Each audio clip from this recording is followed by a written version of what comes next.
Okay, guys, let's talk this morning about being groomed when you're young and being taught a certain way. So, when I was younger, my grandmother was always like, "Oh, you're so pretty, you're so pretty." And oftentimes, she was the one who mothered me quite a bit. And as I was older and I had my kids with me, she was one of my visits. She was okay with me being married and guys hitting on me.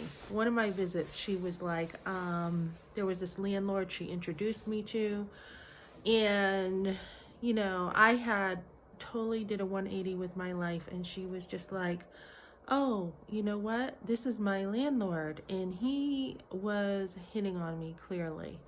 And I'm like, I'm married." "Oh, you're married. You're married. Oh, I'm so sorry," he said. And I'm like, "Yeah, these are my kids. They were with me too. My two youngest ones were little with me." So he was like, "Oh, I'm sorry." So when he left, I had a private conversation with my grandmother, and I basically said to her, "What the heck was that? You basically set me up with that." And she's like, "Oh, that's because you're pretty." So, I, I don't know what she was thinking. And I confronted her and said, "I'm married, da da da da da." So I was so ticked off. I had gone over to see my mother, and I'm like, "This is what Graham did," and I was really ticked off at my grandmother.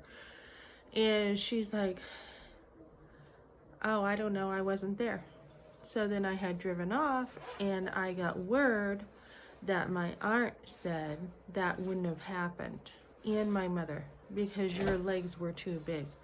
I'm like, "What? What the heck was that?" I'm like, it clearly was reality. It clearly did happen.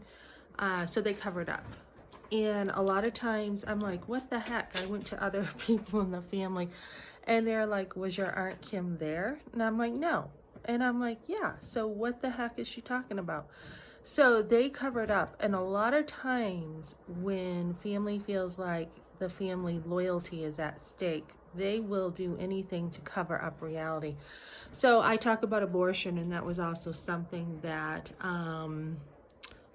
was covered up and swept under the rug so no one would know. So when back in that generation, I think family loyalty was something where people had to save face because of family dynamics, and nowadays we are in a different place where we can say, "Hey, my personal being was assaulted, or my personhood," and we tend to speak up a little bit more against those things that happen in the family, and I am glad for that. So just to encourage you, one of the things I would do is just make sure that you are, coming out from that kind of stuff, and know that, some of that stuff, when you come out of it, get some books, get some stuff to help you with it. So that's what I got for now, guys.